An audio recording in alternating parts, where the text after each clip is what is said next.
ṣé mọ̀ wípé nípa regional restructuring program tí wọ́n ṣe ní Àbújá lẹ́nu ọjọ́ mẹ́ta yìí a ti gbọ́ ti àwa Yorùbá mo wá lísì sí ti àwọn Haúsá kò sí ẹni tó máa gbọ́ speech àwọn people yẹn àwọn Haúsá tó ò ní wà moved to tears.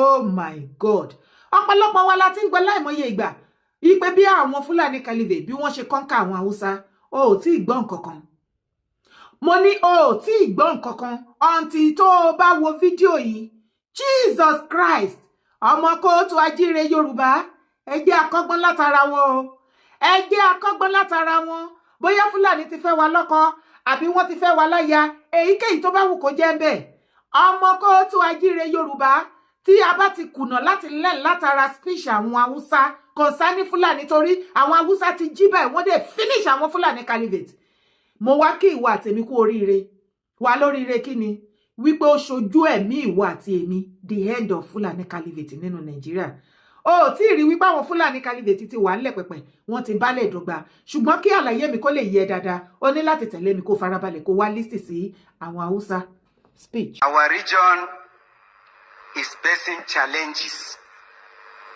The issue of insecurity, the issue of Almajiri School, which was failed to address by our leaders till today or till tomorrow. Why? Because most of the victims of Almajiri School are Hausa children. And actually the leaders who are representing the region are Fulani by origin. So it was not even clear or to notice what the Hausa people, what is their grievances, what is their pain regard to Almajiri system education, which was ingrained in our people's mind through brainwash. Because Almajiri school was the system that if you study here, it will benefit you in the hereafter. But Western education can only benefit you here. And maybe you are only to spend 100 years here on 8. So Almajiri system of learning is more important than Western education that was addressed by our people and embedded in their mind. How are we going to abolish this system? You went to Almajiri school. Nigeria is a secular state. You don't have the certificate. Who will employ you? Nobody. So actually, I'm speaking here mostly on behalf of the Hausa people, which have been marginalized long time before. We are not here seeking for division. We are here for justice. We are here for alliance. We are here for equity.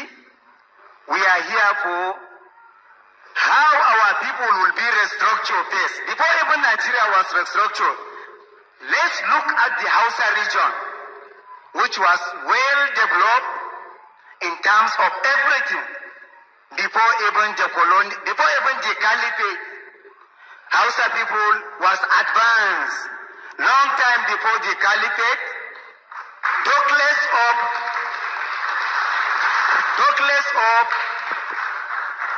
Douglas of the caliphate, which come just yesterday.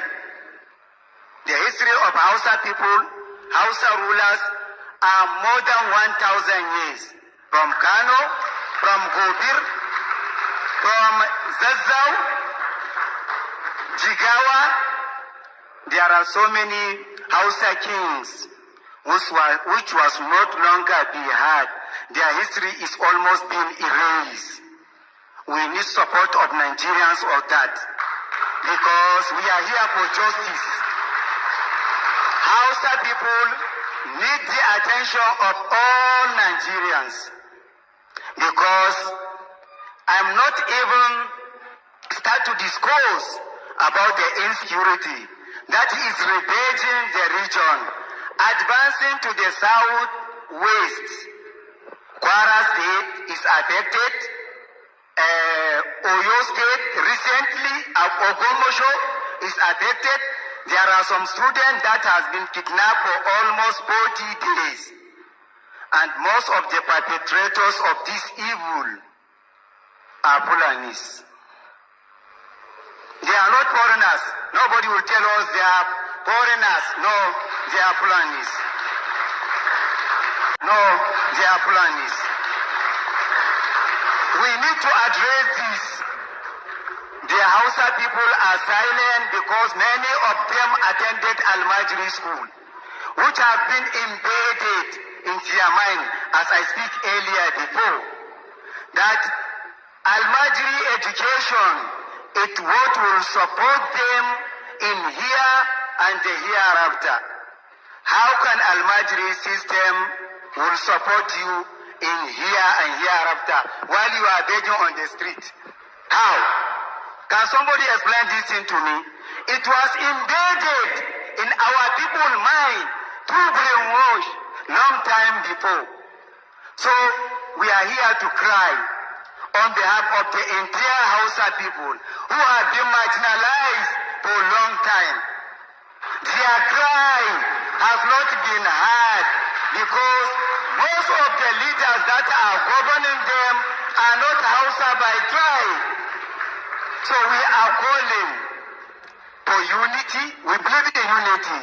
Hausa people can coexist with any tribe in Nigeria. So, but their voice is no longer being heard. We are Shushaina.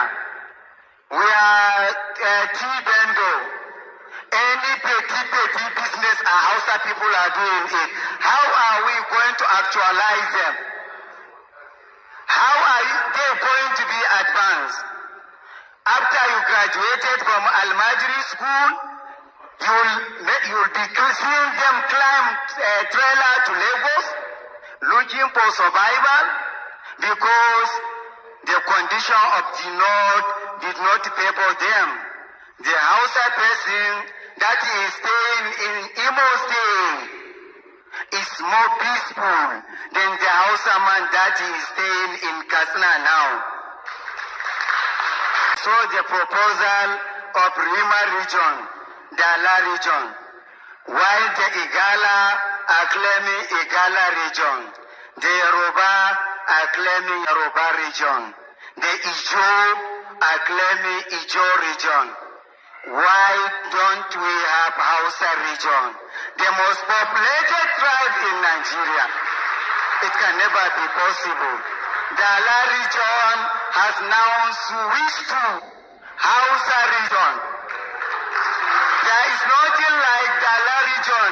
It's Hausa region, which comprise Kano, Katsina, Jigawa, and Kaduna State. That is all about. Hausa people voice need to be heard. Nigerians' attention has to turn and rescue the Hausa people. Thank you. Oh, let's go.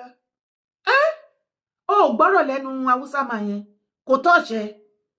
Ó tọ́ọ̀ṣẹ́ mi o. Tó bá rí bó ṣe mú gbogbo kinní yẹn, ó ní àwọn Hausas ní northern part of Nigeria wọ́n ti wà marginalized. By who? By Fulani Caliphate. By the Fulani Caliphate.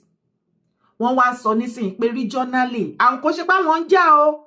Ọ̀rọ̀ division kan divide Nigeria kan lélẹ́yìí. Regionally, níbi tán bá dé nísìnyí, àwọn Hausa, àwọn náà fẹ́ region wọn.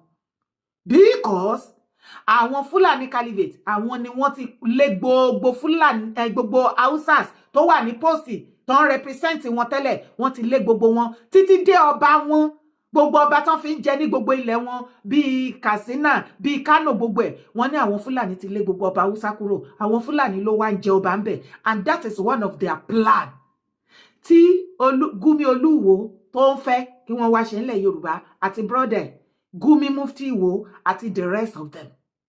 wọ́n á lé gbogbo ẹ̀yin ọba ilẹ̀ kóòtù, wọn ò ní máa jẹ ọba mọ́. Fúlàní lókù tí ó mọ jọba nílẹ̀ Yorùbá. Ẹ̀yin ẹ máa sùn, kẹ́ má dìde, kẹ́ má jẹ́ ká jọ dọwọ́ bò nǹkan tó wà ńlẹ̀, kẹ́ jẹ́ ká farabalẹ̀, ká fara kẹ́kọ̀ọ́, ká fi rí ara fi balẹ̀ fi kẹ́kọ̀ọ́ látara Haúsá. Kò sí bójúbójú kankan mọ́. A dẹ̀ ti mọ gbogbo àwọn tí wọ́n fẹ́ gbé machineries tó ń gbéṣẹ́ lé lọ́wọ́ tí àwọn Fúlàní caliphate tí wọ́n ti ń kówó fún láti lè ṣe kíni, láti lè penetrate kí ògiri wa kó lè lanu báyìí, kí wọ́n lè penetrate wọlé just the same way bó ṣe kọ́ńkà àwọn Haúsá. But inú tèmi dùn, ayọ̀ mi kún wípé ní àsìkò yìí àwọn Haúsá ti ṣe kíni, wọ́n ti jí, wọn ò sùn mọ́. You see, wọ́n rawọ́ ẹ̀bẹ̀ sí gbogbo àwọn ọmọ Nàìjíríà to come to their aid and support them. Ẹ jẹ́ a dúpẹ́ lọ́wọ́ Bàbá Tinubu that gave them that opportunity láti discovered ara wọn, that gave them that voice back. Ta ni head of state tó really care nípa gbogbo eléyìí? Ẹ jẹ́ a dúpẹ́ lọ́wọ́ gbogbo àwa tá dìde tán tá ń speak on behalf of Nigeria and Nigeria situation, especially tá ń speak on behalf of nǹkan tó ń ṣẹlẹ̀ tó dẹ̀ ń bọ̀ ní ilẹ̀ kóòtù àjíire Yorùbá tí ojú ṣe tì wọ́n. Ó sì jókòó kó wẹnu ilẹ̀ kó wẹnu ọkọ́. Mo kí ẹ kú oríire torí mo kíra mi kú oríire. Oríire kí ni? Wípé lójú ẹ̀mí ìwọ àtèmi, a rí the end of Fulani caliphate nínú Nàìjíríà. Ni mo ṣe ń sọ fún wa wípé Bàbá Tinubu ò lè máa fèsì wọn. Ẹ rò pé iṣẹ́ kékeré ni bàbá yẹn ń ṣe. Ṣé rí Fulani lásán tí Bàbá Tinubu fèsì ló fi win ní àti tèmi o. Ọlọ́run. Torí in the history of wípé wọ́n jẹ́ head of state or president nínú Nàìjíríà. Bá mi dárúkọ president náà tó dúró tó bí ti Bàbá Tinubu mú àwọn Fúlàní caliphate tí ó ṣe wípé wọ́n máa ń gbò níwájú wọn ni. Wọ́n dúró tán. Bàbá Tinubu dúró chest to chest, man to man. Ṣé ó wáyé káwa ọmọ kóòtù àjíire káwá káwọ́rọ̀ nílẹ̀ Yorùbá? Nígbà tí orísun ogun tó ń jà wá tó fẹ́ wá kọ́ńkà wa bó ṣe kọ́ńkà àwọn Haúsá. Gbogbo nǹkan tí àwọn Haúsá yẹn sọ nínú fídíò yẹn, èwo ló tí ìgbọ́ ká fẹnu sọ fún ẹ bẹ́ẹ̀.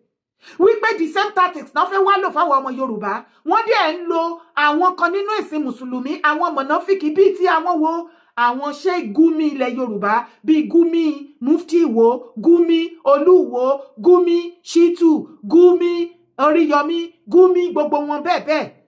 Mo rí torí Yọmí bọ́ síta nísìn tí òun apologize àbí ìgbà wo ló ti ṣe fídíò yẹn tó láwọn apologize fún àpótí ẹ̀rí tó gbé wá sí orí show Àgídìgbò, àpótí ẹ̀rí tí àwọn CNS tó jẹ́ nǹkan àṣírí wọn. Tá bá ń sọ̀rọ̀ ẹ má rò wípé bẹ́yẹ hatred, ẹ máa ń fi emotion sí gbogbo nǹkan, ẹ máa ń fi sentiment sí gbogbo nǹkan. Tá bá ń sọ nǹkan tó máa kó ìyà jẹ wá lọ́jọ́ ọ̀la tá dá ọ̀wọ̀ lẹ̀ ká tètè pẹ́ ká ẹ̀sìn ń ṣàtà ẹ̀ ní ètì ẹ̀ ní bẹ́ẹ̀ ṣe máa ṣe títí tẹ máa fọwọ́ ara yín dìgì gírèfù yín. Ìgbà tí gùdùgbẹ́ ẹ bá wá jálé yín lórí náà, ẹ wá máa wá àwọn èèyàn tó máa wá gbà yín lẹ̀. Ẹ lọ try kẹ lọ ṣe mistake pẹ̀lú Oríyọmí, ẹ̀yàn Ọ̀yọ́ state, ẹ gé kàbámọ̀ jẹ, eré lẹ máa pè. Ṣé ti rí gbogbo nǹkan tó ṣẹlẹ̀ bí àwọn Haúsá ṣe ń sọ̀rọ̀? Ṣé ti rí wọn? Ó ní we want Hausa regional to be developed. Hausa region has been developed, well developed before the arrival of àwọn òsínwó Fúlàní caliphate. Wọ́n dé tán, wọ́n penetrate pẹ̀lú ẹ̀sìn. From ẹ̀sìn, wọ́n wọnú education wọn. From education, wọ́n wọnú culture wọn. Débi wípé ó ń gbọ́ lẹ́nu Hausa máa yẹn wípé gbogbo ilẹ̀ wọn títí dé Kano, gbogbo bí tó dárúkọ, ó ní ọba Hausa ni wọ́n jẹ́ bẹ́ẹ̀ lénìí Fúlàní ló ń jọba. Gbogbo àwọn Hausa tó jọba wọ́n ti Fúlàní ló represent wọn bẹ́ẹ̀. Ẹ wá wo bí wọ́n ṣe finish wọn kọ́ka àwọn tó pátápátá politically tí wọ́n jẹ́ kán lẹ́nu ọ̀rọ̀ mọ́ tó ń wà vocal. Ọpẹ́lọpẹ́ President Bola Ahmed Tinubu tó wá táwọn jí lójú oorun ẹ̀lò dìde ti sùn fọ́nfọ́n, dìde fight for your rights. Ṣé ẹ rò wípé ẹ̀yin ọmọ Yorùbá, ẹ̀yin ọmọ kóòtù àjíire original tọrọ yé tí ẹ ò bá jẹ́ ká fọwọ́sowọ́pọ̀ bí Bàbá Tinubu ṣe dúró tó ń fèsì àwọn Fúlàní kò tí ì sí head of state àbí president kan tó jẹ́nu Nàìjíríà tó look into this Fúlàní caliphate eyeball to eyeball bí ti Bàbá Tinubu chest to chest wípé àti kí tún wá ní ṣe rí ìyẹn lásán ó ní Bàbá Tinubu fi win heart mi because àwọn Fúlàní caliphate they believe they work majestically in Nigeria. Every evil act tó ń ṣe wọn bí ìyá tribe àbí anybody ire tó máa caution wọn àbí tó máa persecute wọn. Àlàyé ẹnu ìjọba bàbá Tinubu yìí ni wọ́n ti kọ́wọ́ ọmọ wọn bọ́ṣọ at the beginning eré náà pé but nísìnyí wọ́n ti rí scores wọ́n ti rí bí ó ṣe lọ. Jọ nítorí Ọlọ́run ṣé ò rí wípé ó ti tán fún Fúlàní nínú Nàìjíríà ni? Ìwọ náà wo meeting yẹn ní Àbújá, gbogbo region pátápátá ni wọ́n wà ńbẹ̀ tó ní kálukú ń sọ títí ẹ̀. Ìjọ wà ńbẹ̀, gbogbo wọn náà wà ńbẹ̀. Benue, everybody, gbogbo wọn náà wà ńbẹ̀ tó speak. Ipa wọn náà fẹ́ dá dúró, wọ́n fẹ́ regional títí wọn. Ọ̀rọ̀ division kan lélẹ̀, ọ̀rọ̀ kọ́ ní kálukú máa fi nǹkan tó ń generate lọ́dọ̀ ẹ̀ kó máa fi tán ju àwọn ẹbí àtàrà ẹ̀. Region ẹ̀ ni, kàn fi develop region. Yes! Gbogbo tribe tó wà nínú Nàìjíríà pátápátá ni wọ́n sọ wípé nǹkan tó ń fẹ́ tó ń demand lọ́wọ́ bàbá Tinubu nìyẹn. Yes, bàbá Tinubu ṣe ti rí báyìí. Ẹ ṣé fún wa o. Ẹ ṣé fún wa. History will never forget you for this good powerful work tẹ́ ẹ ṣe fún wa. Ẹ wá jẹ́ ká tara gbogbo ìwà tí àwọn Haúsá kà, tí àwọn Fúlàní fi kọ́ńkà wọn. Wọ́n gba ibi ẹ̀sìn wọlé from ẹ̀sìn, wọ́n gba bẹ̀wọ̀ education. Ìwọ tó ní western education lẹ́ni báwo ló ṣe fẹ́ ibi tẹ́gbẹ́ ti ń sọ̀rọ̀ ìwọ ṣe máa sọ̀rọ̀ ńbẹ̀ wàá gbẹ́nu dúró ni ó tiẹ̀ nílé dúró níbi tán dúró sí wàá máa yọjú. Nǹkan tó ṣẹlẹ̀ exactly sáwọn Haúsá nìyẹn. Wọ́n gba western education, wọ́n brainwash wọn. Wọ́n gba western education lọ́wọ́ wọn. Wọ́n wá fún wọn ní alimajiri set of education. Àwọn ọmọ wọn lẹ̀ ń rí tán gbé oríṣiríṣi ike dání tí wọ́n gba bára káàkiri àtọkọ àti ìyàwó àti gbogbo wọn. Jọ̀ọ́ mo tún sọ kó lè má wicked this Fulani caliphate are. Táwọn ò bá ní western education tí wọ́n prevent àwọn other tribe wípé wọn ò gbúdọ̀ gbà. Tí wọ́n tún wá lọ gbé síbi ẹ̀sìn. Débi wípé wọ́n sọ wípé tó bá ti lọ sí school ìwọ lọ kọ́ Arabic kó kọ́ kéwú o need any western education mọ́. Ṣùgbọ́n àwọn fúnra lára wọn táwọn ò bá ní western education báwo náà ṣe lè become president. Gbogbo political post tí wọ́n take over tí wọ́n lé gbogbo ẹ̀yà tó kù sẹ́yìn.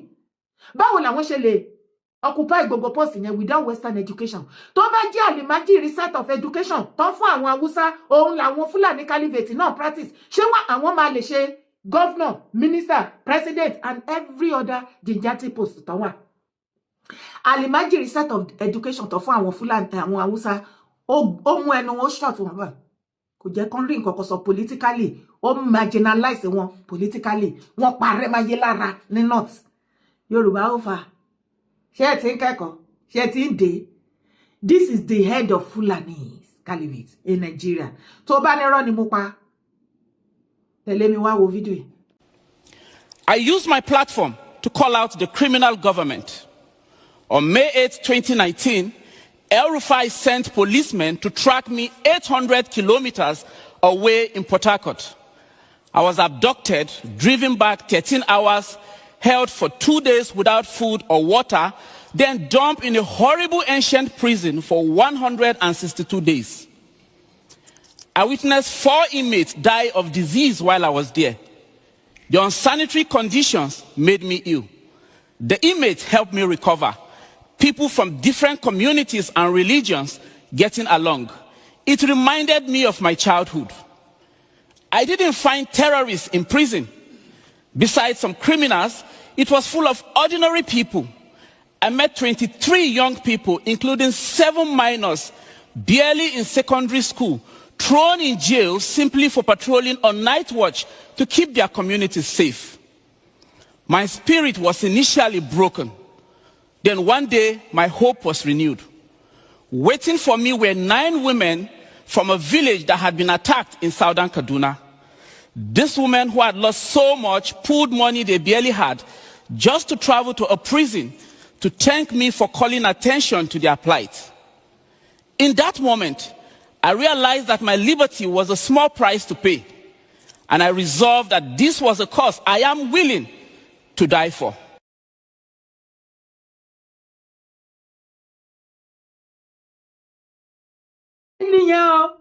Lára ayé tí El-Rufai tó jẹ Nasir El-Rufai tó wà nù Kálò mo yìí sọ àwọn nǹkan kan fún ọ̀pọ̀lọpọ̀ wa wípé tí èèyàn kan bá dìde even ní last year wípé politically El-Rufai ó máa ṣẹ̀wọ̀n nínú Nàìjíríà níbi tí wọ́n believe wípé caliphate wọn kàbá wọn Fúlàní tó lè dé wọ́n believe wípé wọ́n ti conquer Nigeria kò sí anybody kò sí politically ìgbà tí anybody politically ò bá lè challenge wọn dé ta ló rò pé ó lè challenge wọn ṣọ́ba àbáráàlú?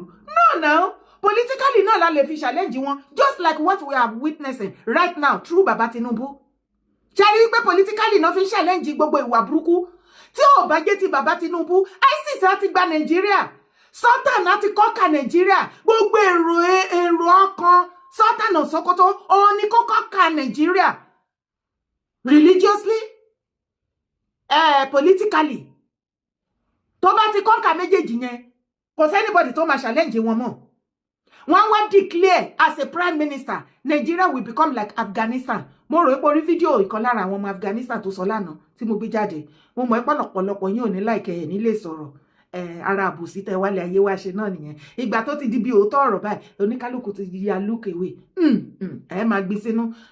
Kán lè wí nípa tiwa wípé somebody like me mo ṣe wọn bá tí mo lè ṣe. Ṣé ti rí wọn bó ṣe ń ṣe?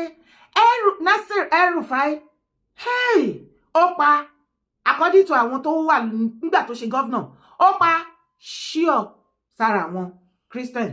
Wọn ò fẹ́ Christian, as a matter of fact, Fulani Caliphate, wọn ò fẹ́ Christian kankan mọ́ ní northern part of Nigeria. They want the whole northern part of Nigeria to become an Islamic. Ẹ jọ̀ọ́ pẹ̀lú bó ṣe ń ṣe yìí, wọn ò wá fẹ́ tó bá ti wá ṣe yẹn tán, wọn wá ti ń bọ̀ lọ́dọ̀ wa, wá gbọ́lẹ́ na Hausa máa yẹn. Ó ní wọ́n ti ń súnmọ́ Kwara gbàbọ̀dé ẹ̀ láti Ìlọrin, wọ́n gbàbọ̀dé. Then ẹ wo ètò ṣẹlẹ̀ l'Ógbómọ̀ṣọ́. Ìwọ náà, and it's not very soon, mo ń sọ fún yín, ẹ pay attention. Láìpẹ́ láì jìnnà, ìṣẹ̀lẹ̀ tó máa ṣẹlẹ̀ ní Ìwó, I really don't know, but ó máa lágbára gan ni. Wọ́n wá tún wá ṣe, wọ́n ran kankan mọ́ Ọ̀yọ́, Ìbàdàn yẹn gangan. They want to make sure pé wọ́n conquer Ọ̀yọ́. Wọ́n believe wọ́n ti conquer Kwara. Now, Ọ̀yọ́ ló kù tó fẹ́ conquer. Àwọn wo ni sọ̀gbé wọn, machineries wọn, àwọn bíi Sheikh Gumi, Mufti Ìwó, Sheikh Gumi, Olúwo, Ọba Olúwo, Sheikh Gumi, àwọn brothers yín tó ń díje pé àwọn fẹ́ jẹ governor, àwọn ni wọ́n á gbé yín lé Ọ̀yọ́ state, àwọn náà máa bá wọn conquer Ọ̀yọ́ state. Ìgbà yẹn lẹ máa mọ̀ pé ti wọ gàù. Ẹ mọ̀ yìí pé ẹ rárá fi gbà kan ọmọ kóòtù àjíire Yorùbá, ẹ rárá gbà ìyà bí tàwọn other tribe. Ìyà tí àti ayé orí burúkú tí àwọn Fulani Caliphate tó fi jẹ àwọn Hausas ní northern part of Nigeria, ẹ ò lè witness, ẹ lè endure 1% ẹ. The earlier the better, kẹ́ yá tètè pé kàrókò nísìn. Kẹ́ la ojú inú yín, kẹ́ jẹ́ kó rí pé kẹ́ má torí pé àkọọdù ti win, kẹ́ má lọ ṣe mistake. Ẹ jẹ́ sure níyà. Bí mo yẹ bá yín sọ̀rọ̀ lọ́wọ́lọ́wọ́ ní Sokoto, wọ́n ti kọ lẹ́tà àwọn ọmọ Sultan of Sokoto, àwọn boys ẹ̀, àwọn terrorists. Wọ́n tún ti kọ lẹ́tà sí gbogbo higher institution àti secondary school tó wà Sokoto kí oníkálùkù wọn kó máa get ready. Wọ́n nọ́mbọ̀ wá kó wọn again. Ọba Olúwo wá sọ fún ẹ wípé torí wọn àwọn practice Sharia ní Ìwó, òun ni terrorists ò ṣe wọbẹ̀. Láìpẹ́ láì jìnnà, ẹ̀yin ọmọ wo à ń dúró de fídíò yín online. Láìpẹ́ láì jìnnà ó máa ṣẹlẹ̀. Bàbá Olúwo, Allah Ọlọ́run Olúwo, Sultan of Sokoto, òun ni àwọn ọmọ ẹ̀, àwọn terrorist brother ton race, òun ni wọ́n sọ wípé kí gbogbo àwọn students wọ́n ti fún wọn date báyìí àti ìgbà tó ń bọ̀, wọ́n bọ̀ wá kó wọn ní school. Ṣó ti rí ayé tí wọ́n plan àwọn El-Rufai àkó. Ta ni ẹni náà politically sọ fún mi tí ó lè mú El-Rufai kúnlẹ̀ lórí ẹsẹ̀ bó ṣe wà yẹn bí ó ṣe President Bola Ahmed Tinubu? Wàláhì wo gbogbo candidate tó wà ńlẹ̀. Àtíkù gan tó jẹ́ nọ́dánà wọn bí pọ̀nrípọ̀n gbá ẹ̀rí. Ṣé èèyàn tó kàn dé ẹ̀mù kan tó ṣe fún Deborah tí àwọn youth Arẹwà tán kó fún tó sáré lọ yọ? Ṣé òun ló fẹ́ dá El-Rufai jókòó síbi tó wà yẹn? No! Ṣé yes daddy ẹlẹ́jọ́ wẹ́wẹ́ chọ́ọ̀chọ̀ don't finish Peter Obi. Jọ ṣé Peter Obi lẹni náà tó bá become president ìkan tí Tinubu ṣe é sì tó ń look at the Fulani Caliphate tó ti ń ṣiṣẹ́ yẹn lọ? Ṣé El-Rufai lẹni tó ń lọ look at Fulani Caliphate eyeball to eyeball, chest to chest on behalf of Nigeria for you? Àbọ̀ngàn as a president ó máa kúnlẹ̀ ní iwájú Sultan. Nígbà tóun tó jẹ́ president bá kúnlẹ̀ níwájú Sultan, gbogbo nǹkan tí àwọn terrorists bá fẹ́ ṣe á wá worst ju ìgbà ayé Buhari lọ. Kí ló kan mọ́ Yíbò? Ọba àmú gbogbo Nàìjíríà kan ṣáná sí. Wọ́n sọ fún pé kò kàn wọ́n náà kò ṣẹ̀ṣẹ̀ máa ṣẹlẹ̀ bí Nàìjíríà ṣe ń ṣe nìyẹn kò kà wọ́n. Yorùbá ìjà gbọmọ tinú wa.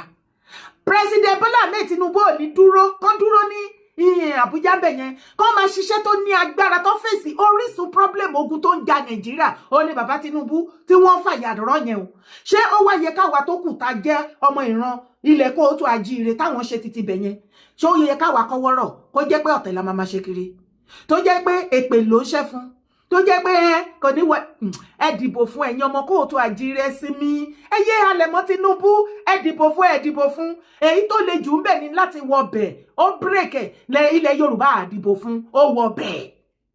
So ẹni náà candidate tó fẹ́ gbé jáde tó bẹ́tà Tinubu in everything politically and everything tí ò ní tóun náà ò ní godfather òun ni tó máa hàn sí ti Tinubu òun ni kọ́ ẹ mú jáde fún mi nínú gbogbo àwọn tó díje ṣé Ọmọyẹlé Sowore òun ni wọ́n ń sọ wípé kí wọ́n kàn dìbò fún òun ló máa bẹ́tà Tinubu yìí Sowore tó jẹ́ wípé he dine and wine with the Sultan of Sokoto and the rest of Fulani Caliphate ẹ má para yín o ẹ má para yín o this is the end of Fulani Caliphate agbára political power kò padà sí ọ̀dọ̀ wọn mọ́ àwọn náà dẹ̀ ti ń rí ẹ rí pé wọ́n keep quiet ẹ rí wípé wọ́n rọ̀ bí ẹ̀kọ́ ẹ rí pé gbogbo gàràgàrà tó ń ṣe kiri káàkiri gbogbo Nàìjíríà ẹ rí pé wọ́n lè ṣe can't you see wípé wọ́n ti wà nílẹ̀ pẹ̀pẹ̀ kò sí nǹkan kan fún wọn the only thing that make Fulani to be doing like this born to rule is that political power nígbà tó ti rí traces ọwọ́ tí Tinubu gbé síta ẹ rí pé ẹnu wọn ti wọ̀wọ̀ wọ́n ti pàdé ọkọ ìyá wọn má jẹ́ sọ̀rọ̀ jù náà ó yá tó ìtẹ̀lé mi.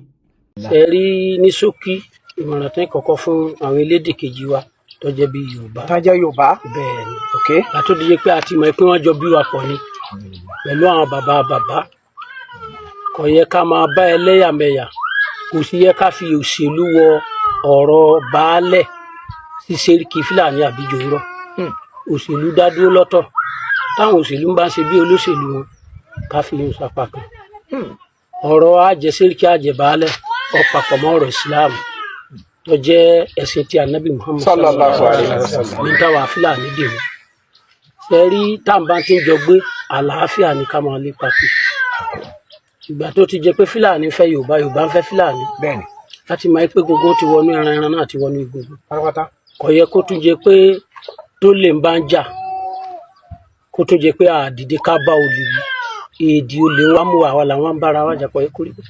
èdè olè tún wá dì wá àwa náà kàkà ká wá olè lọ àwa kọ́kọ́ ń jà náà kò yẹ pé olè ó gbé nǹkan tó gbé inú rẹ̀ ó tún dún yóò tún wá gbé àdúrà mi. rẹ̀ ti gbà wọn ó rí ibi jìnnà Allahu Akbar. àti lẹ́sẹ̀ rẹ̀ gan ó lè láti wá ẹsẹ̀ yẹn rí.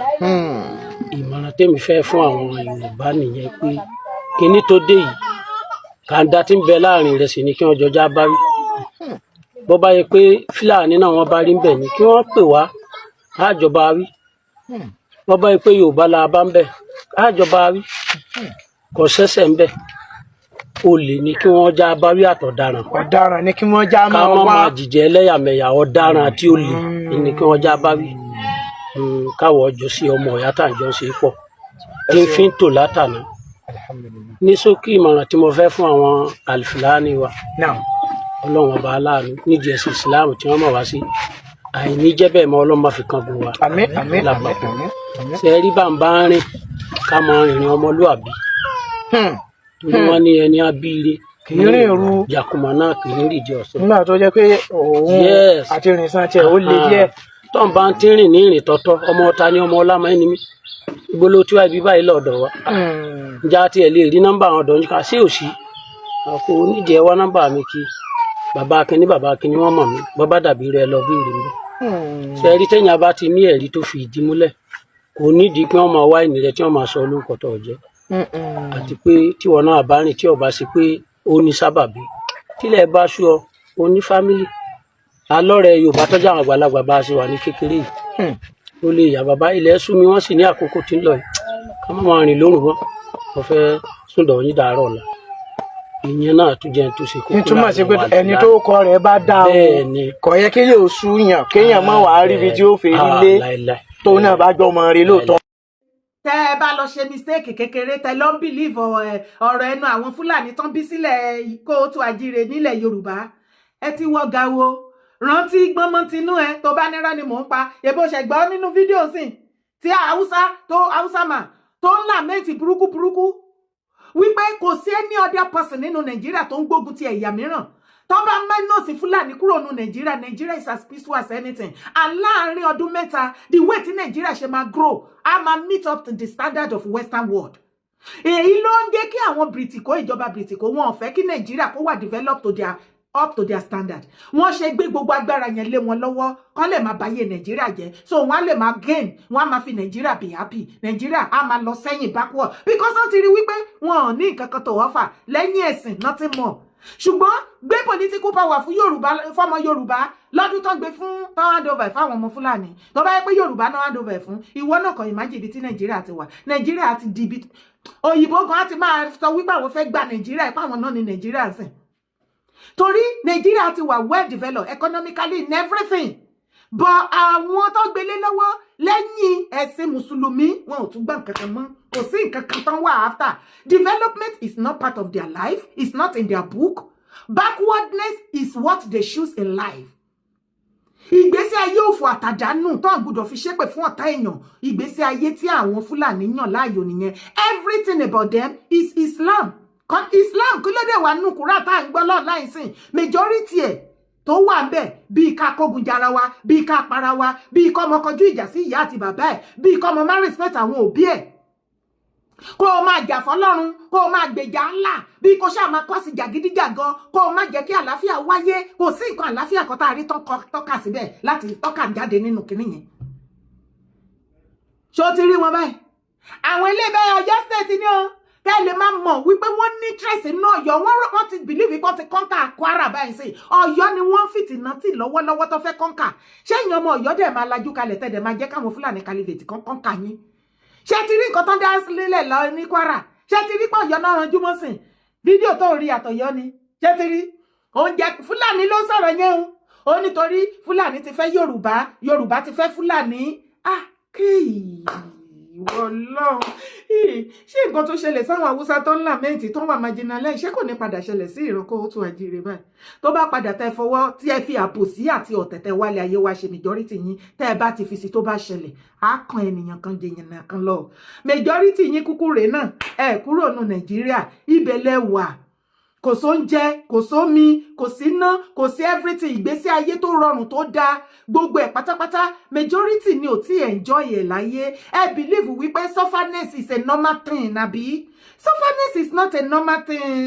Ẹ̀yin èèyàn mi, ẹ̀yin ọmọ Kóòtù Àjíire, ẹ become ẹ lajú yín, this is 2026 la wà yìí. Ẹ má jẹ́ kó fèsì kó yín lẹ́rù. Modern slavery ni sort and practice. Bàbá Tinubu ń jà fún wa lọ́wọ́lọ́wọ́. Gbogbo ọ̀rọ̀ kan ló lè